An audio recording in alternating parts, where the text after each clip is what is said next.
Good evening, everybody. I am just getting back from the pool. We had an amazing day and I didn't want to disrupt the flow since yesterday was kind of subpar.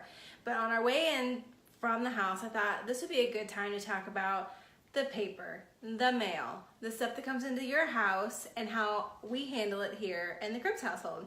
So in case this is the first time you've been here, you've seen me before. My name is Brooke Cribbs and I have the website Cribbs Style, where I help you tackle the chaos of life, one organizing and DIY project at a time.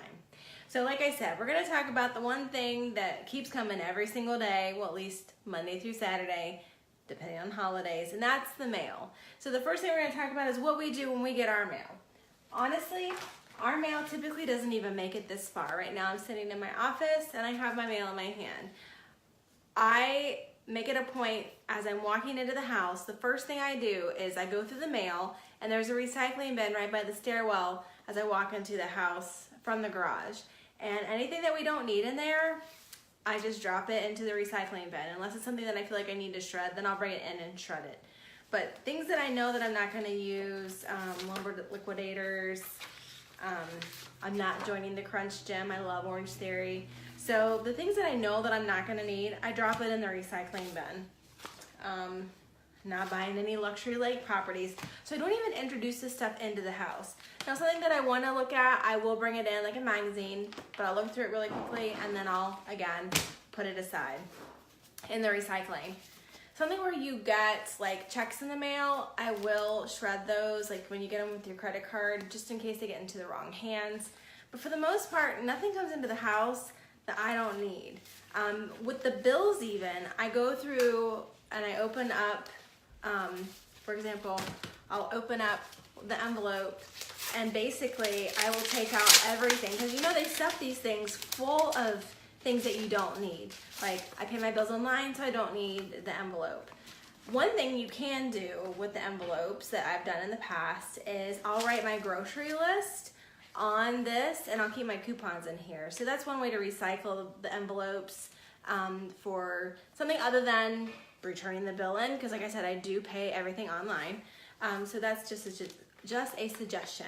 But otherwise, everything goes in a recycling bin. I unfold, and this isn't even a bill, unfold the bill, and then I bring it into the house and I have a folder marked pay. And inside this folder are all the bills that I'm waiting to pay for the next month, or for this month. And then I have one of these budget sheets. So what I basically do is I write down on my budget sheet, this is something I made. If you're interested in something like this, give me a thumbs up, let me know you want something. I'll be more than happy. Maybe I'll only do it for my email subscribers. So if you subscribe to my email list and you want me to put together a printable budget plan, I'll email it only to my email list. I won't even put it with this video. So I write the date that the bill is due, the name of the bill, the amount that's due, and then the actual payment. So if there's something that you know that you're gonna pay extra on, or I like to round up, I'm kind of silly like that, I'll write how much I actually paid so I can keep a running tally. Now, you can divide this up a couple different ways. I divide it up typically by the first paycheck and the second paycheck, which the way that it pays is like the second paycheck pays for the beginning of the next month. So however it is that you split up your bills, or if you only get paid once a month, then you can put them in order with the dates. And then I put in the upcoming expenses and financial goals. So if there's something that I'm trying to pay off faster, or something that I know that's gonna be coming up, like I have to take the dogs to the vet, I may put down things that we wanna try and save for, maybe an upcoming vacation, or car tags, or property taxes, or whatever it is that you know that you have coming up that's not your normal bill that you wanna go ahead and save for, you can write that down on here. So if you want something like this, let me know. I'll only send it to my email subscribers. So if you're not on my email list, you might wanna get on if you want a budget list. Once I pay the bill, typically I would keep everything for a year.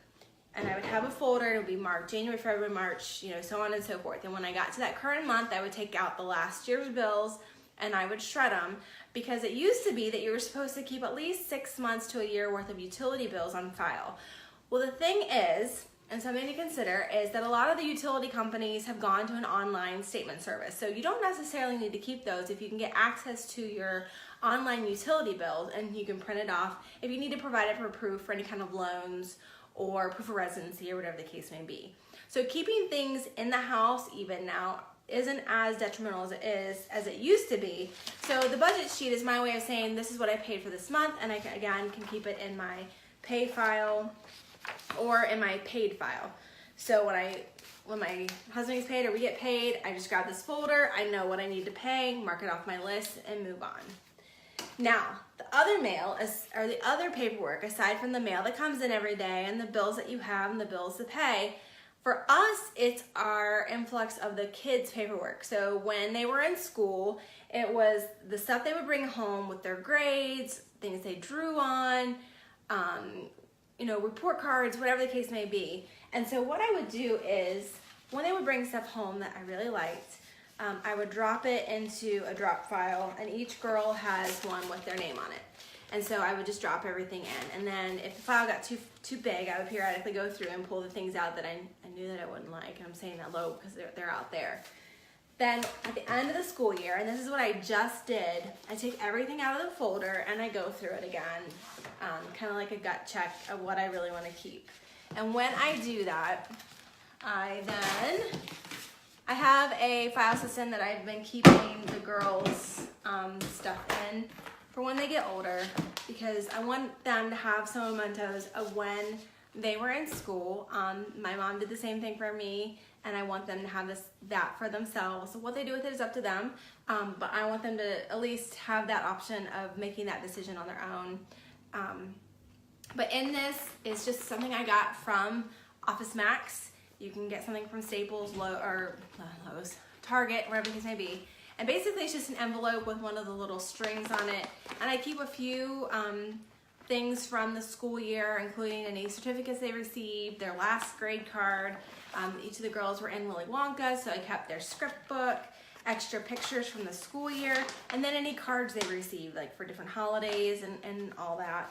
And then also, each girl gets our family Christmas card to keep in their mementos. So if they want to have it, at least I know that they at least get one Christmas card from the family that they have, so they can see they grow up, because we do a personalized one every year. So there's that. And so I put all that together by year, and on the front it has their name, the grade, their teachers, the school they went to, and then their school picture. Because how many times when somebody's when they're school projects, they need to bring like a picture from a past whatever year, we have that available. We can just go grab it from the bin. And also in the bin is where we keep their yearbooks. So I have a feeling these bins are gonna get full, in which case I'll go through them again and kind of cycle through it. Now, earlier, the first day of the organizing challenge, I talked about photo books. There are different archive systems you can use. You can even just snap a picture of it, especially if it's a bigger project. Snap a picture of it and put it in a digital book for them, just so they can see like the stuff they did when they were a kid. It's all personal preference. A lot of people would tell you don't bother with that, you're just pushing that off on somebody else, but I want to at least keep a couple things so they can make that decision for themselves when they get older.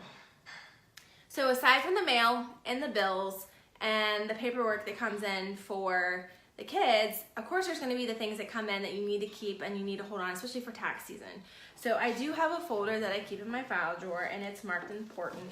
And basically it's any tax forms that I need to keep, anything for the house, or especially towards the end of the year or the beginning of the year when they send you all your W-2 information. I keep everything together so that when it's time to do our taxes, we can just grab this folder and we can go and do our taxes, including any like business expenses that we have. Instead of putting them in a shoebox, I at least keep them in here with the other paperwork. So if there's anything else that you guys think you need to know about paperwork, I've already covered this a few times before in the past, but I just kind of wanted to go over it since I was coming in from a long day. I had the mail in my hand, and I'm like, you know what? I'm just going to tell you what we do. So again, mail typically doesn't come into the house unless it's something that we really, really need, or it's a magazine that I want to look at. Otherwise, it goes straight to the recycling. I don't even bother bringing it into the house because I don't want to clutter the house up with that stuff. So, and if it's bills that we have that we need to pay, I take everything out but the bill itself and bring it in and stick it in the folder. So, I hope you found that helpful, and if you did, make sure you like and share the video, and if you're catching this on replay, please don't hesitate to leave me a comment. I always check them, and if you're catching this on YouTube, also don't forget to subscribe, like, and share if you found this information helpful. Otherwise, I will catch you tomorrow, hopefully at an earlier time. Like I said, we were having a really good day. It was different from yesterday. I didn't want to interrupt the flow, and it's all about that work-life balance, and I want to keep that going. So I hope you guys have a great one, and I will see you tomorrow. Bye, guys.